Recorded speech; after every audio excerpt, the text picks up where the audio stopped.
মাজুলীত খ্ৰীষ্টান ধৰ্মৰ আগ্ৰাসন ৰোধৰ প্ৰচেষ্টা হিন্দু সংগঠনৰ। দক্ষিণপাট গৃহাশ্ৰমী সত্ৰত হিন্দু ৰাষ্ট্ৰ দাবী সমিতিৰ সংবাদমেল। খ্ৰীষ্টান মিছনেৰীৰ প্ৰলোভনৰ জালত ভৰি দি সনাতনসকলৰ ভৱিষ্যত ধ্বংস নকৰিবলৈ আহ্বান দক্ষিণপাট গৃহাশ্ৰমী সত্ৰৰ সত্ৰাধিকাৰ তথা হিন্দু ৰাষ্ট্ৰ দাবী সমিতিৰ অধ্যক্ষ জনাৰ্দন দেৱগোস্বামী আৰু সম্পাদক বলেন বৈশ্বৰ। চৰকাৰে হিন্দুসকলৰ ধৰ্ম সংস্কৃতিৰ সুৰক্ষাৰ বাবে মাত মতা সংগঠনৰ নেতাক হাতত হেণ্ডকাফ লগাই গ্ৰেপ্তাৰ কৰা কাৰ্যক গৰিহণা দিয়াৰ লগতে শীঘ্ৰেই মুক্তিৰ দাবী জনাইছে। যে মাজুলীক এফালৰ পৰা বিদেশী ধৰ্মই আগ্ৰাসন কৰি আহিছে।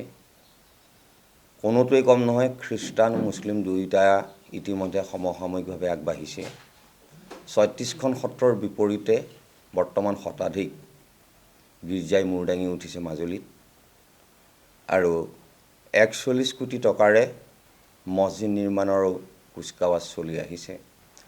গতিকে আমাৰ আজি মূল উদ্দেশ্য হ'ল যে আপোনালোকৰ মাধ্যমেদি আমি মাজুলীৰ জনগণক জাগৰণ কৰা, লগতে অসমৰ ধৰ্মৰ কীৰ্তিস্বৰূপে মাজুলীক ৰক্ষণাবেক্ষণ দিয়াৰ দায়িত্ব সমগ্ৰ অসমৰ লগতে ভাৰতবৰ্ষৰ আছে।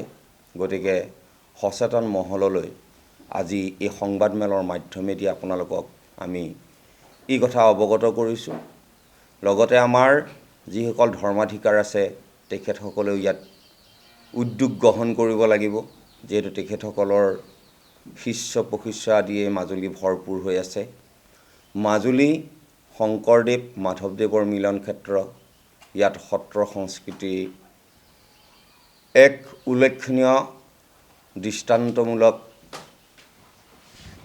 যি সংস্কৃতি আছে, এই সংস্কৃতি অসমৰ বাহিৰত দেখিবলৈ পোৱা নাযায়।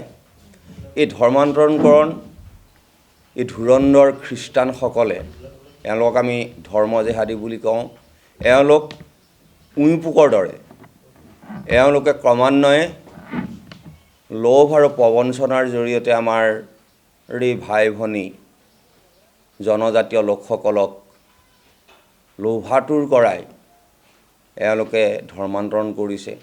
প্ৰথমে তেওঁলোকে শিক্ষাৰ পোহাৰ বিলাবলৈ বুলি কয়, কিন্তু শিক্ষাৰ পোহৰৰ ভিতৰত তেওঁলোকৰ মূল উদ্দেশ্য হ'ল যে তেওঁলোকক খ্ৰীষ্টানলৈ ধৰ্মান্তৰণ কৰা, যাৰ ফলশ্ৰুতিত যিসকলে খ্ৰীষ্টান ধৰ্ম গ্ৰহণ কৰিছে তেওঁলোকৰ জীয়ৰী বোৱাৰীয়ে তেওঁলোকৰ শিৰৰ সেন্দুৰ কপালৰ ফটো মোহাৰি পেলাব লগা হয়, যিটো অসমীয়া সমাজৰ সনাতন ধৰ্ম সংস্কৃতিৰ আটাইতকৈ মংগল প্ৰতীক। এই মংগল প্ৰতীকটো মোহাৰি পেলোৱা হয় মহিলাসকলৰ কপালৰ পৰা।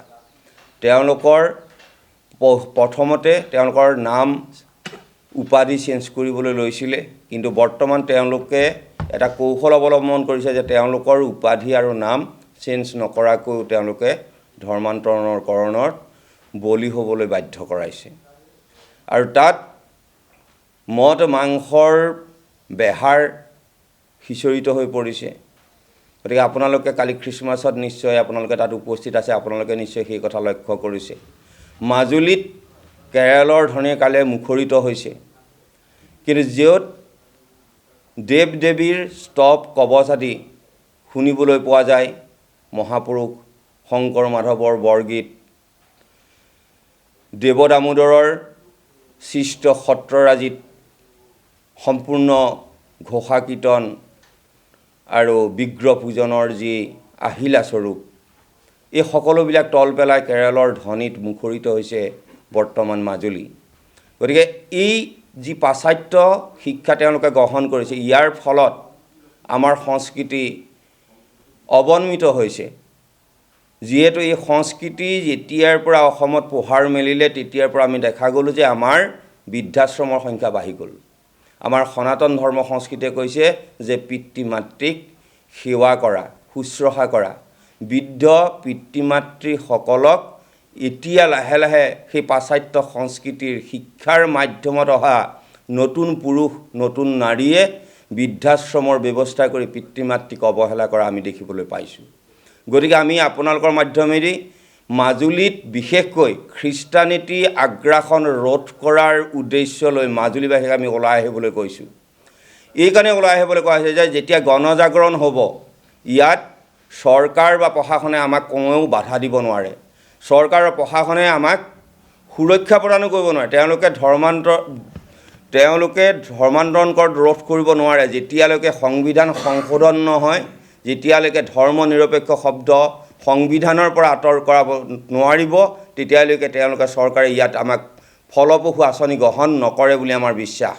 গতিকে আজি গণজাগৰণৰ মাধ্যমেদি খ্ৰীষ্টান আৰু মুছলিমকক মাজুলীৰ পৰা বাহিৰ কৰি দিয়াটো আমি চিন্তা কৰা হৈছে। যিহেতু আজি প্ৰায় 25-30 বছৰৰ আগত তেনেকুৱা ঘটনা ঘটিছিল। মুছলমানসকলে যেতিয়া ইয়াত গীৰ্জা মছজিদ পাতিবলৈ লৈছিলে, তেতিয়া আঁঠু গঢ়াই তেওঁলোকক আঁতৰ কৰোৱা হৈছিলে। সেই ব্যক্তিসকলৰ যি আদৰ্শ আমি পাইছিলোঁ, আমি সনাতন ধৰ্মত অনুপ্ৰাণিত হৈছিলোঁ আৰু মাজুলীক সুৰক্ষা প্ৰদানৰ সংকল্প গ্ৰহণ কৰিছিলোঁ। গতিকে আমি এই সংকল্পৰ মাধ্যমেদি যাতে খ্ৰীষ্টান আৰু মুছলিমক আঁতৰ কৰিব পাৰোঁ, এই আজি সংবাদমেলৰ মূল উদ্দেশ্য আছিল। আমি সেই সময়ত কি কৰি আছিলোঁ বুলি ক'লে আচলতে মই আপোনাক ক'ব বিচাৰিছোঁ যে আমি 90 দশকৰ পৰা, যেতিয়া আমাৰ সংগঠন জন্ম হৈছে, আমি 90 দশকৰ পৰা এইবোৰ কথাত মাত মাতি আহিছোঁ। তেতিয়া সংবাদ মাধ্যম ইমান সক্ৰিয় নাছিল, ইমান সংবাদ মাধ্যমৰ গৃহও নাছিলে, হাউচ কম আছিলে। গতিকে তাত আমাৰ নিউজ নাবাজিছিলে, আমাৰ শক্তি নাছিলে। আৰু ক্ৰমে যেতিয়া সংবাদ মাধ্যম বাঢ়িবলৈ আৰম্ভ কৰিলে, ছ'চিয়েল মিডিয়া আহিল, তেতিয়া আমাৰ কথাবিলাক পোহৰলৈ আহিছে। আৰু যিবোৰ কথা আমি 90 দশকত কৈছিলোঁ, সেইবোৰ কথা আজি সঁচা প্ৰমাণ হ'বলৈ গৈ আছে। আৰু কথাটো হৈছে আমি কি কৰিছিলোঁ বুলি ক'লে, আমি নিজে কিমানৰ মানুহ, আমি নিজকে এইখন সমাজখনক গৃহস্থ বুলি ভাবোঁ আৰু আমি সমাজৰ পোহনীয়া কুকুৰ বুলি ভাবোঁ। গতিকে কুকুৰৰ দায়িত্ব কি? অশুভ শক্তি গৃহস্থৰ ঘৰলৈ আহিলে কুকুৰে ভুকি জাননী দিয়ে। এতিয়া আমিও এইখিনি দায়িত্বই পালন কৰি আছোঁ। আমি যেতিয়া অশুভ শক্তি আহিছে সমাজখনলৈ, আমি ভুকিছোঁ, আমি আমাৰ দায়িত্ব পালন কৰিছোঁ। বাকী জাগা দায়িত্বটো সমাজে জাগিলে সমাজ ৰক্ষা পৰিব। সমাজ যদি নাজাগে, শুই থাকে, বাংলাদেশত হিন্দুৰ যি অৱস্থা হৈছে, অসমত সেই অৱস্থা হ'ব। আৰু মুছলমানতকৈও ভয়ানক খ্ৰীষ্টিয়ান। মুছলমানক দেখা পাওঁ, তেওঁলোকৰ আক্ৰমণ আৰু তেওঁলোকৰ আগ্ৰাসন দেখিবলৈ পাওঁ, কিন্তু খ্ৰীষ্টিয়ানক দেখিবলৈ নাপাওঁ। সকলোতকৈ ডাঙৰ কথা, অলপ আগতে প্ৰভু ঈশ্বৰে কোৱাৰ দৰে আজিকালি নাম সলনি নকয়। যোৱাকালি NDTVত এখন পোষ্ট আহিছিলে, সেই পোষ্টখনৰ ওপৰত অসমীয়াগিৰি দেখুৱাই আমাক অকাথ্য গালিগালাজ পাৰিছে। এইবিলাক আচলতে অসমীয়াগিৰিতকৈও ডাঙৰ কথা, তেওঁলোক কনভাৰ্টেড খ্ৰীষ্টিয়ান, তেওঁলোক খ্ৰীষ্টিয়ানৰ দালাল। তেওঁলোকে অসমীয়াগিৰি কৰিব মানে কি আছে? এতিয়া খ্ৰীষ্টিয়ানৰ ধৰ্মৰ কথাটোক যেতিয়া প্ৰিভেণ্ট কৰিব লাগিব, তেতিয়া তেওঁলোক অসমীয়া হৈ উঠে। গতিকে এই কথাবিলাক অসমীয়া ভাষাৰ হৈ সৰব চৰ্চা কৰা ব্যক্তিসকলে, যিসকলে মোৰ এই ND24ৰ এটা নিউজৰ তলত মই পাইছোঁ, তেওঁ মানে একদম 1836 চনৰ অসমীয়া ভাষাৰ কথা কৈছে, কিন্তু তেওঁ গম নাপায় এই খ্ৰীষ্টিয়ান মিছনাৰী স্কুলে অসমীয়া ভাষাক কি ধৰণে গ্ৰাস কৰিছে। সেই সভ্য আৰু ভাষাৰ সচেতন ব্যক্তিসকলৰ ঘৰত এই কথাটো স্পষ্টভাৱে ওলায়।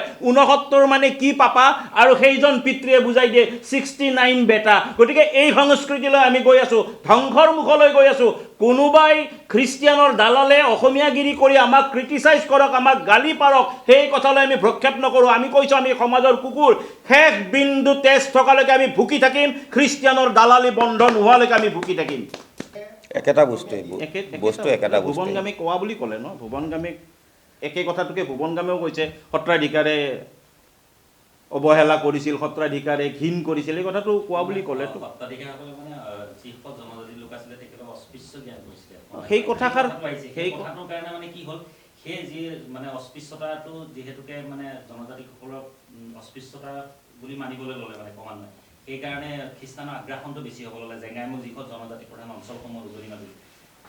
ইয়াত জনজাতিসকলক অস্পৃশ্য বুলি কোনেও নাভাবে। কালি যদি DC এজন জনজাতি হৈ আহে, আপুনি বা মই অস্পৃশ্য বুলি ভাবিম নেকি? বামুণৰ ল'ৰাটো যদি গাহৰিটো ধুৱাই উঠি, গাহৰিৰ গঁৰালটো চাফা কৰি, বামুণৰ ল'ৰা মই বৈশ্য লিখোঁ, ময়ো যদি গাহৰিৰ গঁৰালটো ধুৱাই আহি কিনে সেই হাতেদি প্ৰভু ঈশ্বৰক চুবলৈ আহোঁ, নিশ্চয় প্ৰভু ঈশ্বৰে ক'ব তাতে থওক। সেইটো অস্পৃশ্য নহয়, সেইটো আমাৰ নিকাকৰণ। ৰিচেণ্টলি আমাৰ যিটো হৈ গ'ল কৰোণা, তাত আমি শিকিছোঁ যে না জোতা চেণ্ডেল বাহিৰত কেনেকৈ থৈ যাব লাগে, কেনেকৈ বাহিৰৰ পৰা আহিলে হাত ধুই চুব লাগে, সেইটো অস্পৃশ্য নহয়, সেইটো সজাগ, সেইটো সচেতনতা। গতিকে সেই সচেতনতাটো কোনোবাই যদি ধৰ্ম প্ৰচাৰৰ কাৰণে অহা লোকে তাক অস্পৃশ্য বুলি ব্ৰেইনত সোমাই দি ব্ৰেইন ৱাছ কৰে, আৰু সেইটোকে ভুৱন গামৰ নিচিনা এজন প্ৰতিনিধিয়ে যদি সেইটোকে লৈ ঢাক ঢোল বজাই থাকে, এইটো আমাৰ কাৰণে দুখ আৰু পৰিতাপৰ বিষয়। সেইটোৱে ক'বলৈ গৈছোঁ। আপুনি সত্ৰাধিকাৰ এজনৰ কথা বাদেই দিলোঁ, আমি সাধাৰণ ভক্ত। ময়ে যদি পায়খানালৈ যাওঁ, আহি মই ঘৰৰ কাকো নুচুওঁ গা নোধোৱাকৈ, মই যদি গোহালি চাফা কৰিছোঁ, মই যদি গাহৰি গঁৰালটো চাফা কৰিছোঁ, মই গা নোধোৱাকৈ মই কাকো নুচুওঁ। আৰু এটা সময়লৈকে আমি এনেকুৱাকৈ ব্যৱহাৰ কৰি আছোঁ আৰু আজিও কৰি আছোঁ। এইটো নিজৰ ঘৰৰ পৰিয়াল কাৰণে আমি এই বস্তুটো দেখা নাপাওঁ, আৰু বাহিৰা মানুহ এজনৰ ক্ষেত্ৰত যদি আমি সেইটো ব্যৱহাৰ কৰোঁ, তেতিয়া অস্পৃশ্য শব্দটো টানি আনে। আচলতে যদি ইয়াৰ আগত কোনো সত্ৰাধিকাৰে তেনেকুৱা কৰিছিলে, তেতিয়াহ'লে সেইটো ক্ষেত্ৰও গৰিহণাৰ যোগ্য। কিন্তু মই জনাত কোনো সত্ৰাধিকাৰে এই কাম নকৰে, কাৰণ সত্ৰাধিকাৰজনে ৰাতিপুৱা উঠি গা ধুলে কাৰণে গা নোধোৱা ব্যক্তিজনক নুচুৱে, বা গা নোধোৱা ব্যক্তিজনক সত্ৰাধিকাৰজনক নুচুৱে। এই পৰম্পৰাটোকে মূলধন কৰি লৈ সেই বিজতৰীয় ধৰ্ম সোমাবৰ কাৰণে এইটোক আচলতে কেপিটেল বনাই লৈ এইটোক পাব্লিচিটি দিছে, মাৰ্কেটিং দিছে, আদাৰৱাইজ একো নাই। বাকী আপোনাৰ প্ৰশ্নটো খুব সুন্দৰ প্ৰশ্ন, তাত আমাৰ ক'বলগীয়া কথা থাকে, আপুনি সোধাৰ কাৰণে আমি ক'ব পাৰিছোঁ। শিক্ষা যিটো গ্ৰহণ কৰিছে, ভাৰতীয় সংস্কৃতিৰ শিক্ষা, অলপ আগতে প্ৰভুৱে ক'লে, ন' ডাউট তেওঁলোক এডুকেটেড হৈছে, হায়াৰ এডুকেটেড হৈছে, কিন্তু সেই হায়াৰ এডুকেটেড হৈ কি কৰিছে, নিজে বিলাসী জীৱন যাপন কৰি পিতৃ মাতৃক নিয়মভাৱে বৃদ্ধাশ্ৰমত থৈ আহিছে। সেইটো জ্ঞানৰ অভাৱ। কিন্তু ভাৰতীয় সংস্কৃতিয়ে কেৱল শিক্ষাই নিদিয়ে, এজন ব্যক্তিক জ্ঞানী কৰাৰো তাত প্ৰথা আছে, তাত সংস্কাৰ দিয়াৰ প্ৰথা আছে। গতিকে কেৱল শিক্ষা মানৱ জীৱনৰ কাৰণে এনাফ নহয়, যথেষ্ট নহয়। শিক্ষাৰ সমান্তৰালভাৱে জ্ঞান লাগিব আৰু সংস্কাৰ লাগিব, যিটো কেৱল সনাতন সত্তাত আছে। আমি সেই কথাটোৱে আজি আহ্বান জনাইছোঁ যে সস্তীয়া প্ৰলোভনত আপোনালোকে ধৰ্ম ল'ব পাৰিব, খ্ৰীষ্টিয়ান ধৰ্ম, উচ্চ শিক্ষাৰ প্ৰলোভনত, কিন্তু সেই উচ্চ শিক্ষা লোৱা আপোনাৰ সন্তানে যিদিনা আপোনাক বৃদ্ধাশ্ৰমত নিক্ষেপ কৰিব, নিজে বিলাসী জীৱন যাপন কৰি, সেইদিনাখন আপুনি অনুতপ্ত হ'ব যে আমি যেতিয়া পিতৃ মাতৃ দেৱ ভৱ, যে আমি যি প্ৰবচনেদি চলি আছোঁ, মই মোৰ মা দেউতাক যেনেকৈ সেৱা কৰি আছোঁ, মই ঠিক তেনেকৈ মোৰ মা দেউতাক যদি বৃদ্ধাশ্ৰমত থ'বলগীয়া শিক্ষা হয়, তেনে শিক্ষাৰ পৰা আমি আঁতৰত থকা ভাল। এই কথাটোহে আজি আমি আপোনালোকৰ জ্ঞাতাৰ্থে ক'বলৈ বিচাৰিছোঁ। ঠিক কথা কৈছে। অলপ আগত ভুৱন গামৰ কথা ওলাইছিলে, কোনোবা এজন সাংবাদিক বন্ধুৱে ভুৱন গামৰ কথা সুধিছে। ভুৱন গাম ডাঙৰীয়াই ভাৰতীয় সংস্কৃতিৰ বিষয়ে কিমান জানে মোৰ শংকা আছে। পইচাও ঘটিব জানে তেখেতে, এইটো মই ভালদৰে জানো। কিন্তু এটা কথা, তেওঁলোকে ক্ষমতাত থাকক, ৰাজপাটত থাকক, হিন্দুত্বক লৈ ভেঙুচালি কৰিলে আমি কেতিয়াও সহ্য নকৰোঁ। এই কথাটো ভুৱন গামলৈ পোনপটীয়াভাৱে গ'লে মই ভাল পাম। 2 নম্বৰ কথা, মই আপোনালৈকে আহিছোঁ। কেন্দ্ৰত হিন্দুত্বৰ শ্লোগান দিয়া চৰকাৰ, ৰাজ্যত হিন্দুত্বৰ শ্লোগান দিয়া চৰকাৰ, মুখ্যমন্ত্ৰী মহোদয়ে হিন্দুত্বৰ ক্ষেত্ৰত সদায় সৰব সচেতন হৈ আহিছে। তৎসত্বেও কালি বজৰং দলৰ নেতাক গ্ৰেপ্তাৰ কৰিছে আৰু বজৰং দলৰ ক্ষেত্ৰত কঠোৰ হ'বলৈ কৈছে। বজৰং দলে কি কৈছে? বজৰং দলে কৈছে যে তোমালোকে সৰস্বতী পূজা নাপাতা আৰু বৰদিনৰ নামত বলিয়ালি কৰা, এই কথাটোকে কৈছে। হয়তো তেওঁলোকৰ কোৱাৰ ভাষাটো বেলেগ আছিলে, তাৰ কাৰণে তেওঁলোক সমালোচনাৰ পাত্ৰ। কিন্তু তেওঁলোকক এই ধৰণে হাতত হেণ্ডকাপ লগাই তেওঁলোকক যদি দাগী অপৰাধীলৈ লৈ যায়, তেতিয়াহ'লে এই চৰকাৰখনক হিন্দুত্বৰ শ্লোগান দিয়া চৰকাৰ বুলি আপুনিও নাভাবিব, ময়ো নাভাবিম। গতিকে আমাৰ এতিয়াও আশা আছে, বদৰুদ্দিন আজমলৰ চৰকাৰতকৈ অন্তত এইখন চৰকাৰে হিন্দুত্বৰ কথা শুনিব। গতিকে সেইকাৰণে সিমানখিনিকে মই আপোনালোকৰ সন্মুখত ৰাখিছোঁ এইটো বিষয়ৰ ওপৰত। সময়ৰ খবৰ সময়ত পাবলৈ ফ'ল' কৰক টাইম অফ আছাম।